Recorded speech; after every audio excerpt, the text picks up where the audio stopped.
I not can't cracking find up or it. anything, am I? Yeah. I'm sorry, Lloyd. Okay, somebody nod at me that you can hear, okay?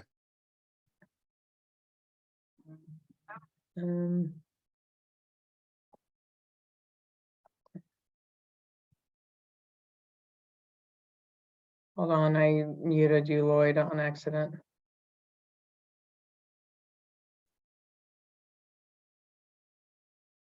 Dang it. There you go. But we're taking a different pathway than we did last year, because starting January, this month, we're going to be looking at individuals within the nation, some of the prominent names that we are aware of, and we're going to fit them into the time frame in which they lived, so that we can start to begin to build a fairly decent concept as to what our ancestors were dealing with and struggling with, and what they actually achieved within their time frame. Tonight, we're looking at Kondiaronk. I'm going to assume that just about everybody has heard of him, because he is one of the most noted chiefs, not just of the Huron Wyandotte people, but of all nations combined in North America. When you go out there and you start looking at any of the chiefs, he is one that comes up very prominently in anybody's search. So we're going to look tonight at a little bit of the historical background that was going on at the time that Kondiaronk became very prominent. We're going to look at him and some of his achievements, and definition of duplicity, because our ancestors became very well known for the duplicity that they were actually very, very professional at manipulating. And we'll take a look at one little incident where it kind of set the standard and set the tone for why the Wyandottes became so prominent within the policy of duplicity. And then we'll look at his wisdom and a little bit of his legacy. So jumping into some of the historical background, we have to start at the very beginning, 1649. 1649 was the time in which the Huron-Wendat Confederacy was dispersed. They were dispersed by the Iroquois Confederacy, and their defeat was pretty severe and pretty profound. When the Huron-Wendat Confederacy was actually defeated and dispersed, they literally ceased to exist. As a unified people, they were no more. And that happened pretty much overnight. The remnant survivors from the Wyandotte and Kondiaronk tribes actually sought asylum within the Wyandotte. As we all know, the Wyandotte were living just a little bit to the southwest of the Wyandottes. They were related as cousins. The Wyandotte were not part of the Wyandotte Confederacy. They were actually part of the Neutral Confederacy, but they had a really close relationship primarily with the Kondiaronk. At the first of the year is when the Wyandottes were defeated, April, May area, June. And then after they were dispersed, the Iroquois Confederacy attacked the Wyandotte and dispersed them in December of 1649. And they, unlike the Wyandotte Confederacy, they were not completely annihilated. The Wyandotte sought refuge within the Greater Neutral Confederacy, and they went down with their brethren and lived there until 1651, when the Iroquois Confederacy attacked the Neutrals and dispersed them. At that time, the Wyandotte and the remnants of the Wyandotte and Kondiaronk basically fled to the northwest and ended up in the Straits of Michilimackinac, where they partnered up with the Ottawa for protection. In 1652, the Iroquois Confederacy continued their pursuit, forcing our ancestors all the way to Rock Island on Wisconsin's Door Peninsula. They stayed there for 3 years, but were ultimately forced even further west into the confluence of the Mississippi and Black Rivers in Wisconsin. And as all of this was going on, where the Iroquois were chasing us, they were also at the same time attacking the nations of the Illinois Confederacy. And in 1656, they had completely annihilated the Erie tribe. They are believed to have been a little confederacy as well. So the Iroquois were very aggressive at this point in time, attacking many different nations, but also making sure that they pursued our ancestors because they had a special passion to destroy them. As we were residing in Wisconsin, we talked about this a couple of months ago, we kind of got into a couple little wars with the Sioux. And in 1671, we fled back to Michilimackinac. And there is where we actually settled down and became known as the Huron tribe. But the French made it very clear as they identified who we were as Hurons, they clarified that we were the Chionotati Huron. So they specifically identified us as being in Chionotati rather than actual remnants of the Wyandotte Confederacy. At this time, there were many costly battles that were going on still with the Iroquois in the east, and there were many costly battles with the Sioux in the west. War was everywhere, and it was coming from all sides.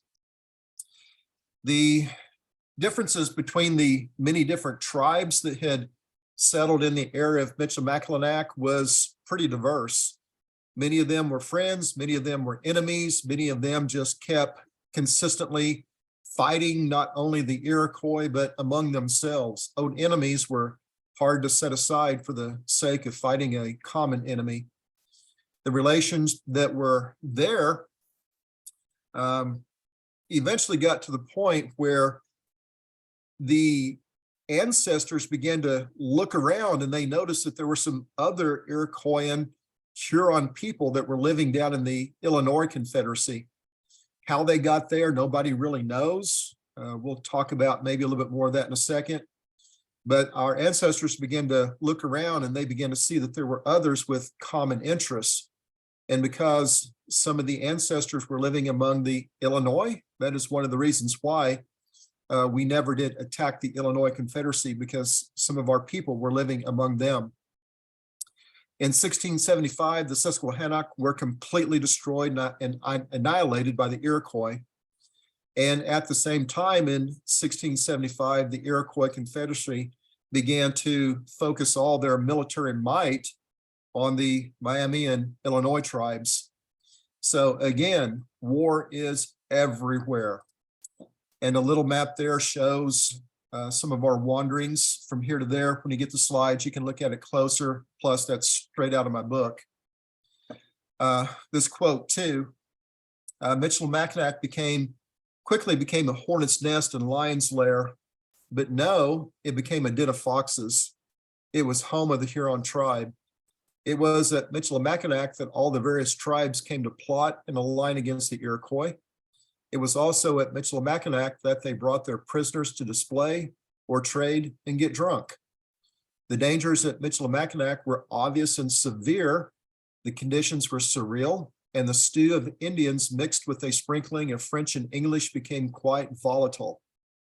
So even though the Indians were the different tribes were sort of protected at Michilimackinac, there was a lot of French presence, and there was a lot of covert English presence that was going on as well. At this time, there was not really any leader that stood out among the different nations. And it just so happened in 1682 that a chief and emissary from the Seneca was taken captive by the Winnebago. The Winnebago brought their captive to Michilimackinac. They placed their captive in a wigwam of the Ottawa, which the Ottawa was one of the noisiest, the most flamboyant, the most self-serving nations that was there at Michilimackinac, and they kind of wanted all the attention to themselves. And they kind of put themselves in that position to be the authority. So they had this Seneca in their custody, And while the Seneca was inside the wigwam, a citizen from one of the Illinois nations came in and killed the Seneca. And that's going to cause some problems. We'll see a little bit later that a captive at this level had protection, but now he had just been killed by one of the Illinois nations. And the French were there. Governor Frontenac was there in conference because all of the Ottawa were basically scared to the point that their loincloths were pulled up pretty tight and they were squeaking around, but like a bunch of girls. They just were beside themselves because they knew that they were dead men. They had done a horrible deed. They did not protect the Seneca and they were done. But at this same time, the Hurons, our 33-year-old chief speaker, rose up to a place of prominence, and he caught the eyes of Governor Frontenac. This speaker, he had some oratory skills, he had superior intelligence, he had a calmness in the face of opposition, and he had some persuasive abilities that were just impressive. Up to this point, the French had not seen anyone that stood out as this man did, and he just showed up out of nowhere. And you want to guess what his name is?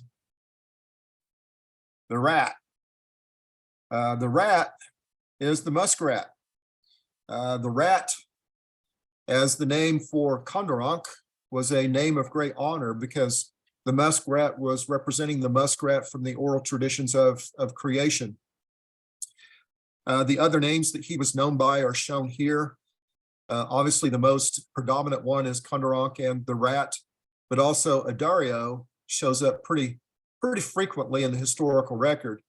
The other three, not so much. They show up pretty much across the Canadian frontier, if you will, but it's the rat and Kondiaronk that we know our chief most by. So Kondiaronk was born somewhere in 1649. Don't know exactly when, don't know the month, don't know where, but we do know that he was born during the Great Dispersal.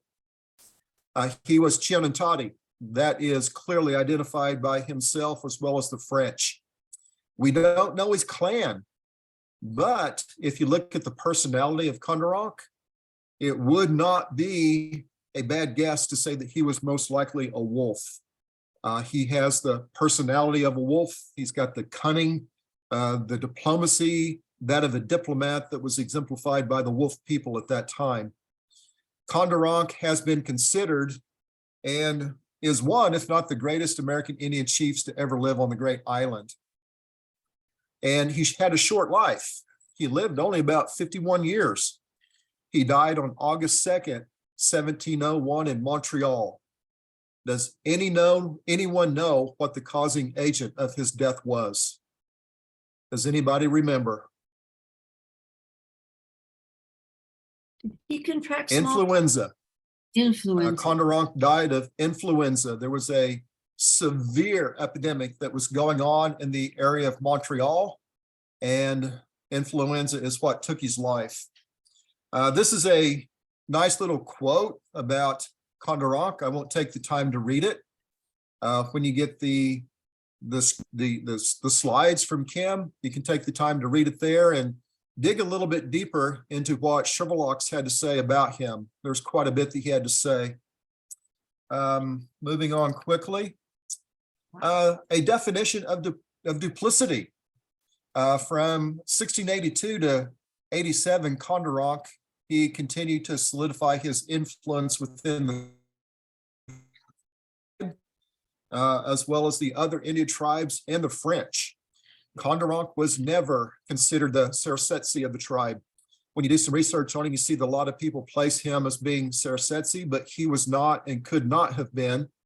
The Sarasetse was the hereditary chief of the Wyandotte, and he came from the Deer clan.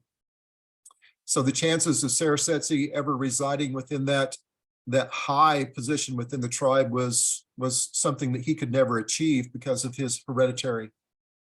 In 1687, a lot of things begin to change with Kondiaronk because the French invaded Iroquois.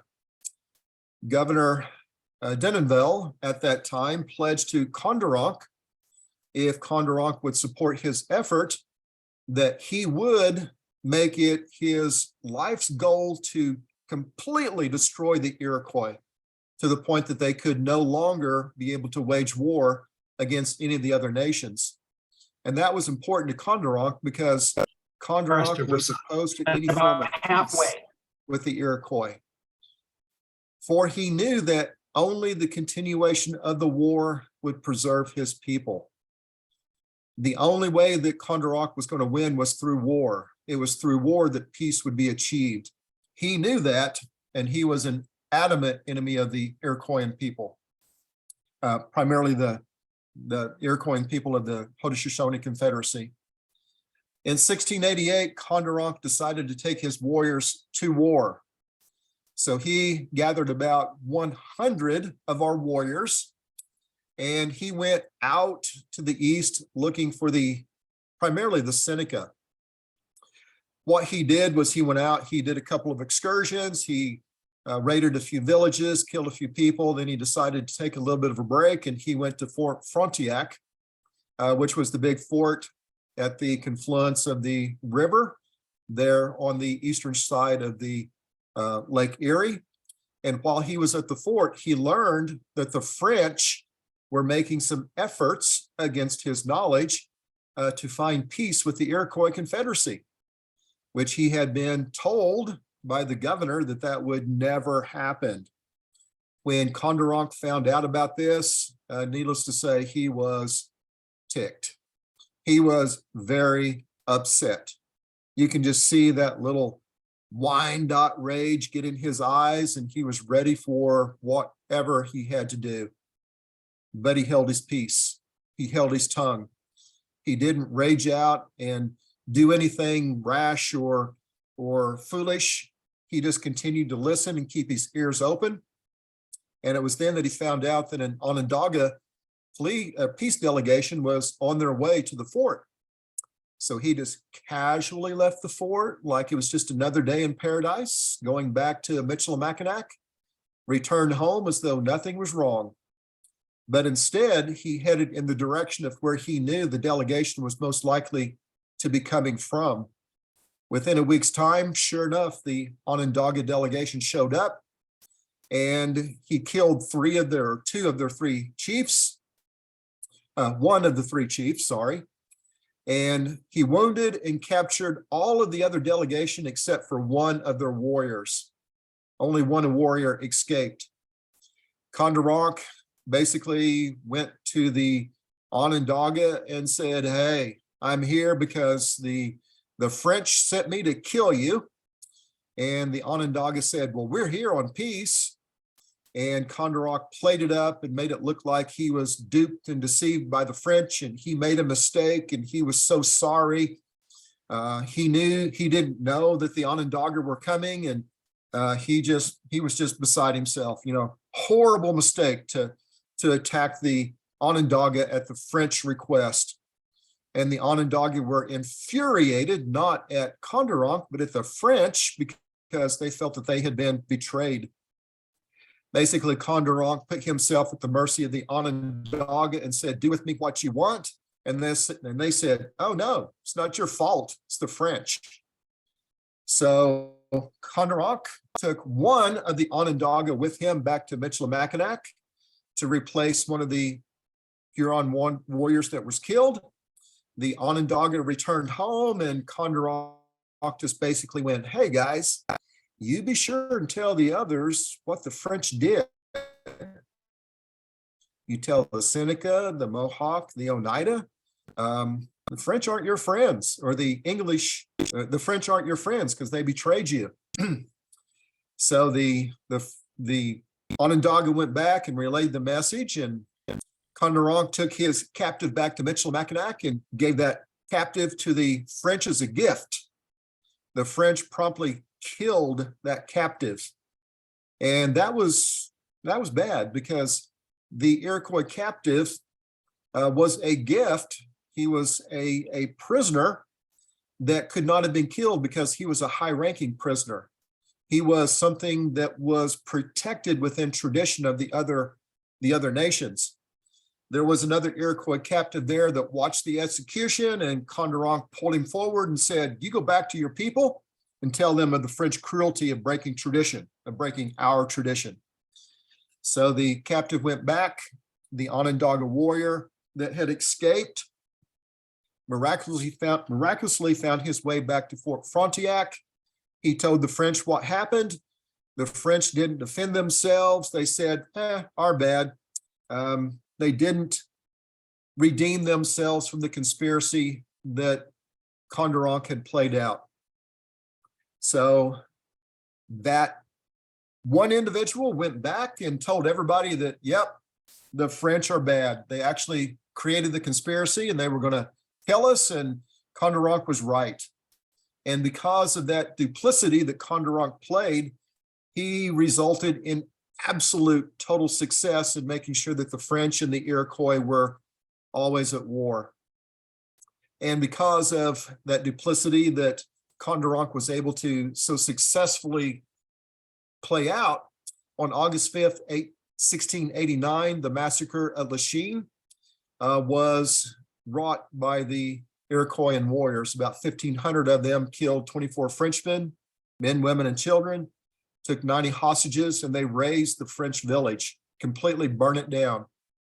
And because of Kondiaronk's participation in that scam, he got blamed for the burning of the French village, and Governor Denonville put a bounty on his head.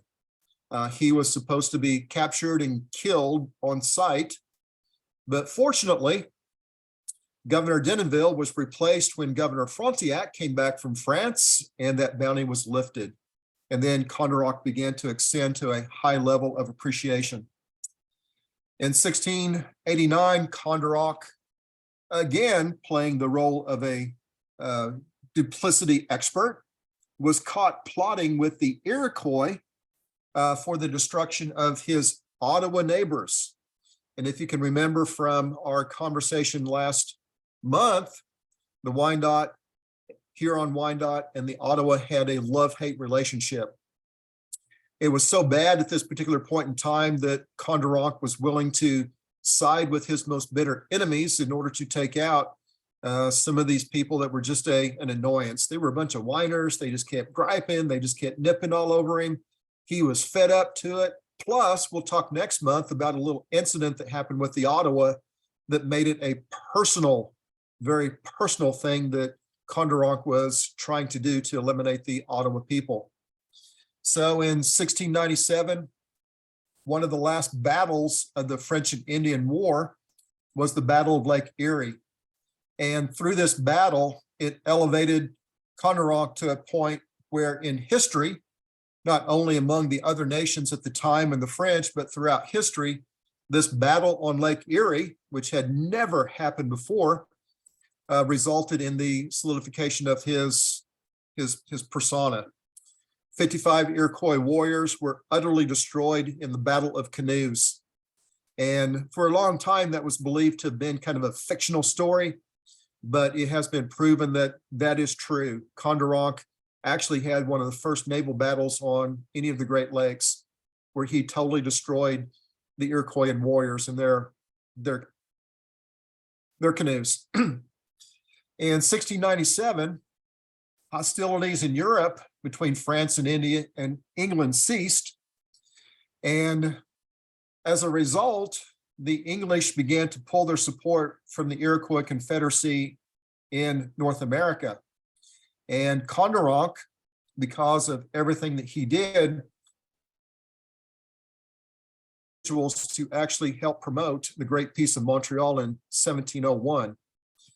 But during those 40, 50 years where there was not much going on with any war, Kondiaronk became known for his wisdom, for his intelligence, for his philosophy that he was so eloquent in producing. And this quote right here is one of my favorite of Kondiaronk, where he is talking with Powhatan about the religions of the world. And he says, the Great Spirit has given in a gracious manner us, the Indian people, an honest mold, while wickedness nestles in yours, and that he sends you into our country in order to have an opportunity of correcting your faults and following our example.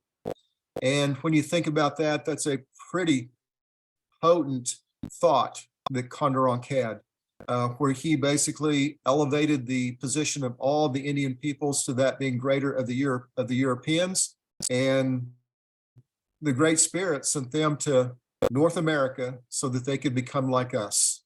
It's pretty powerful. But Kondiaronk is believed in 1691 to have actually made his way to Europe and to the court of King Louis the 19th. Kondiaronk makes several comments about certain things in Europe that nobody could have known about without actually being there. There are several people that actually say Kondiaronk went, but it's hard to actually place that in the timeline of history.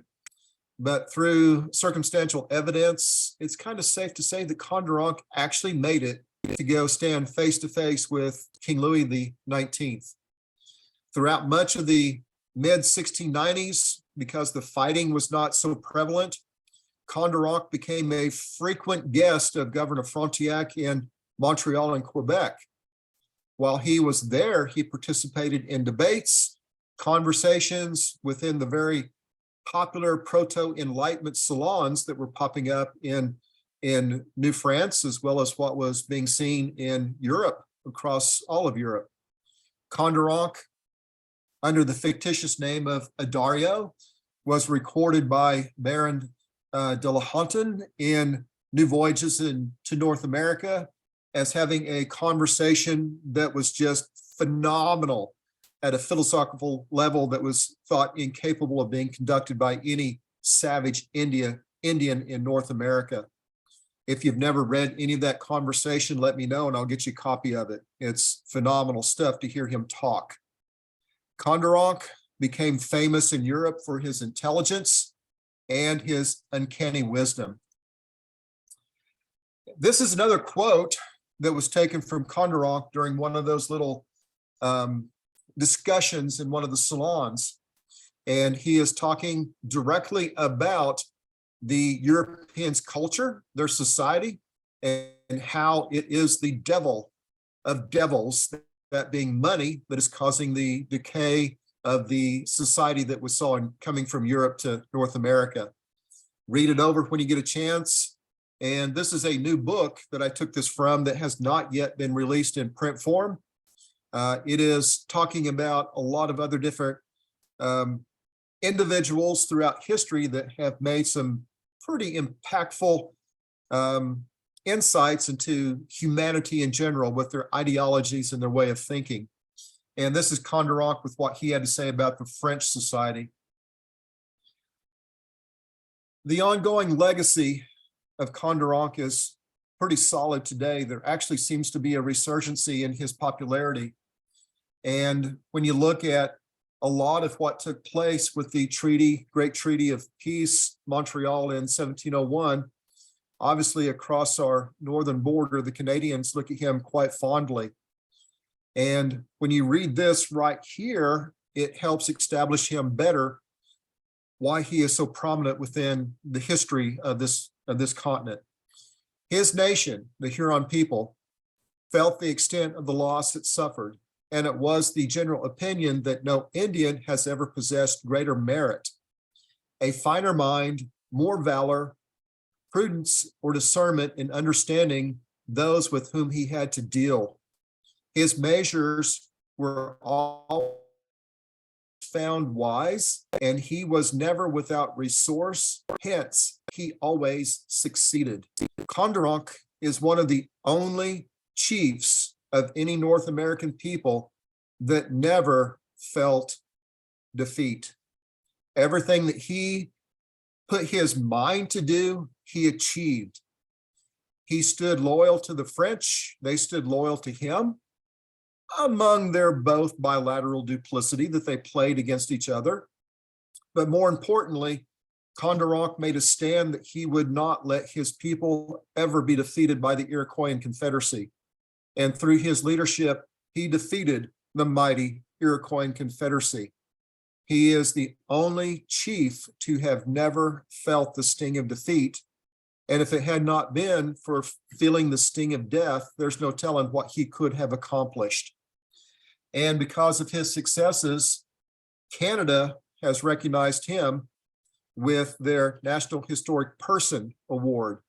He is one of the only Native peoples in North America to have ever received such a high note of distinction from any government.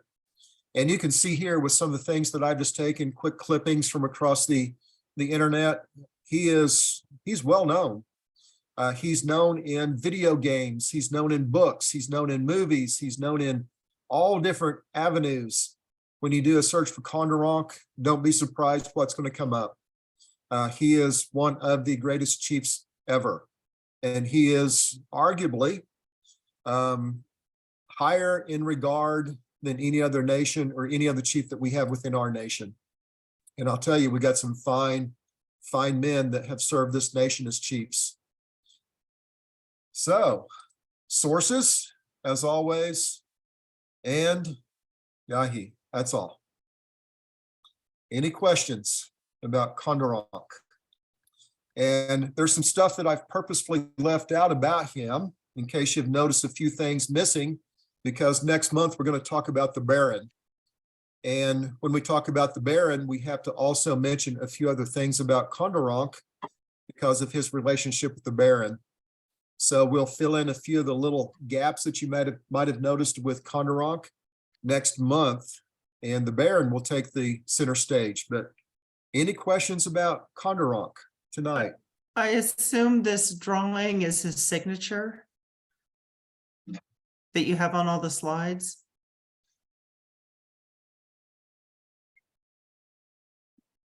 Do you hear me? I Okay. heard you, Lloyd. Did anybody send any messages or anything through? Any Lloyd, can you comments? hear me? Hopefully it didn't break up and everybody heard everything good. Joshua, can you hear me?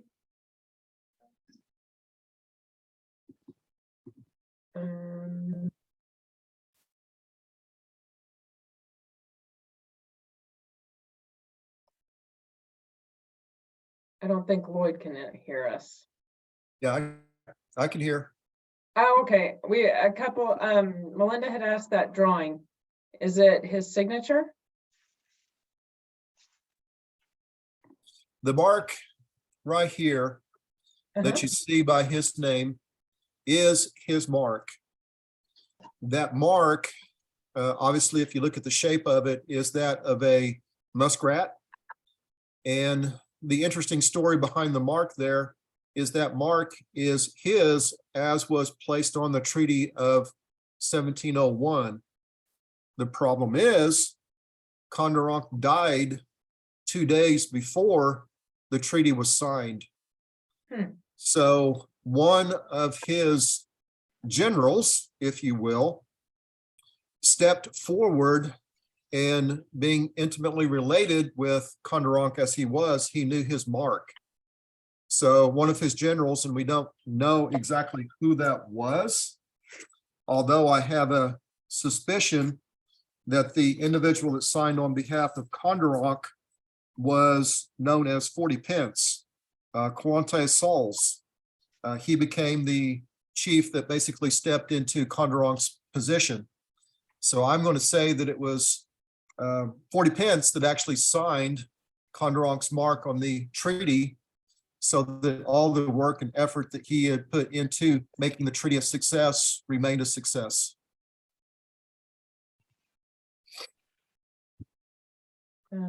Very interesting. So do you think it was, I always get this mixed up, Cadillac that contacted Kondiaronk to come to what's now Detroit?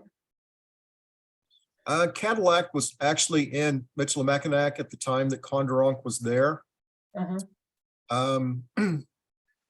There there was a lot of complexities with that because it took the nation, it took us over the course of 3 years to make a complete move down to Detroit. So different factions within the tribe made the move at various times.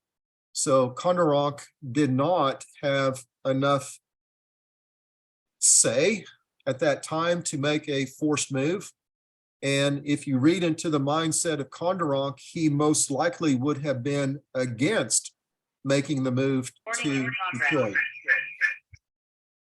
Okay.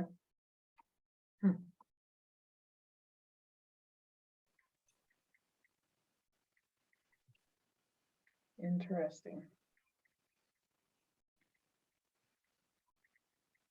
Are there any other questions for Lloyd?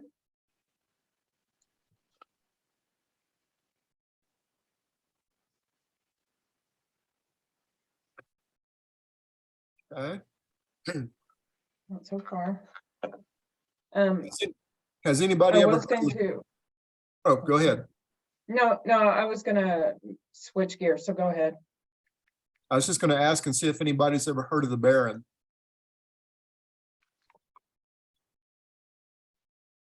I see one hand.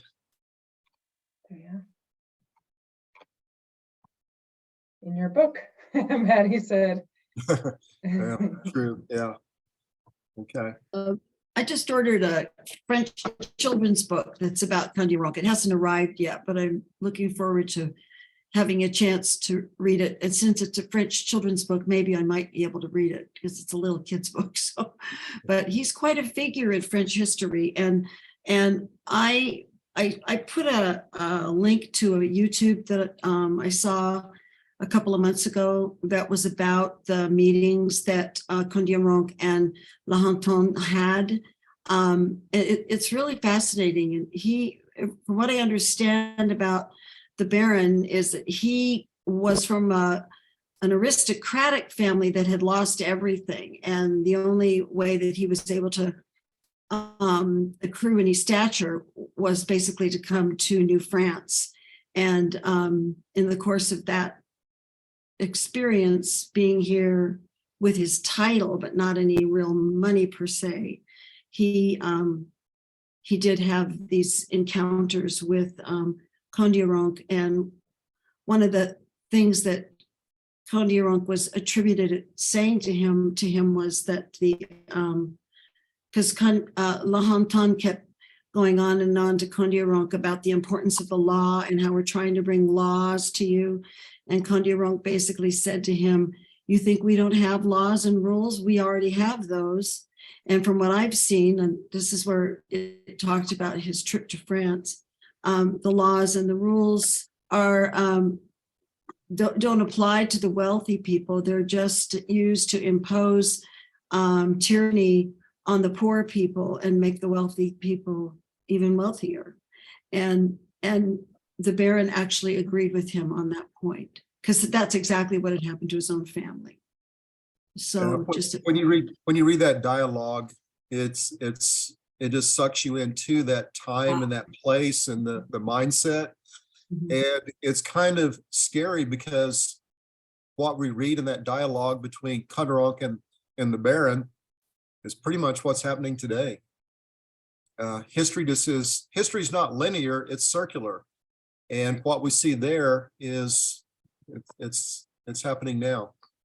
So if you don't have a copy of that, let Kim know, let me know. And if you want to read that conversation between Kondiaronk and the Baron, it would be definitely a well set down and read time. There's quite a bit about them in the about Kondiaronk in The Dawn of Everything. I saw you had a quote from that book. It's a really interesting book, and it is in print now. It's been in print for a while.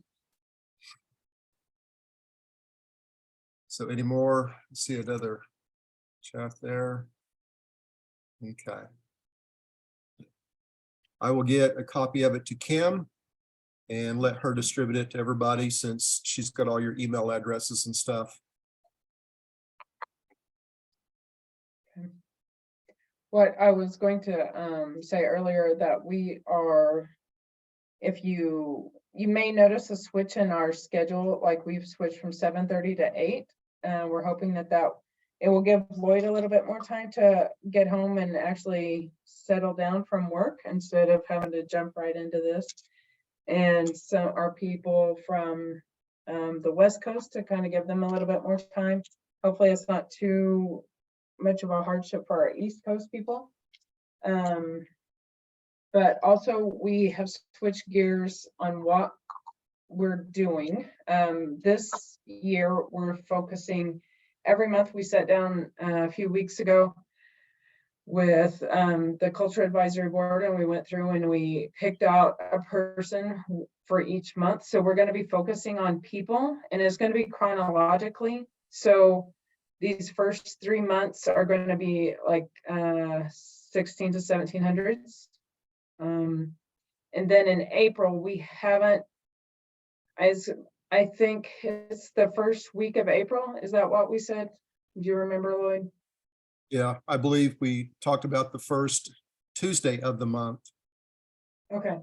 The first Tuesday of the month, we will do kind of like an overall, like during the time frame of those 3 people, kind of what happened during that time, kind of an overall overview, I guess. So I had mentioned before, like we were thinking about going 2 times a month, and that was just, I had a few people tell me that they would love that, but that's just too much, and they don't want to miss out on anything. So what we're doing is monthly, we're just once a month, but then once a quarter, we're going to do an overview of that time. And of course, we'll keep recording it and we'll post it on our YouTube channel as well, for you to catch up if you're not able to make it during that time. But we thought, especially for me, I get a little bit more interest if I can put a person to it. So that's why I like the biographies of the people somewhat, and it kind of helps to get a time frame. I don't know, it just a little bit more personal, I guess. So I think it'll help all of us to dig a little bit deeper into our history and get to understand it better. Well, for the longest time, whenever I started getting into studying our ancestors, I really liked dates and places and things that happened, and was really big into making sure that I could understand everything chronologically. And one day I woke up and realized that history is about people. If it wasn't for the people doing what they did, we would have no history of anything. So we have to tie the actions and the way people actually do things into the dates and places and times in which they do it. That's the only way that we can make sense of what really happens. And whenever you start looking at our people, they did some phenomenal stuff, guys. So as we begin to dig into the lives of our ancestors, hopefully we can really begin to kindle a deeper love and a deeper interest in our history once people begin to realize that, yeah, it's a lot more than just dates and places and things that happen. It's about personalities. And some of our people have got some phenomenal personalities. They were pretty stinking rough. We are that same way today, in case you haven't looked around a little bit.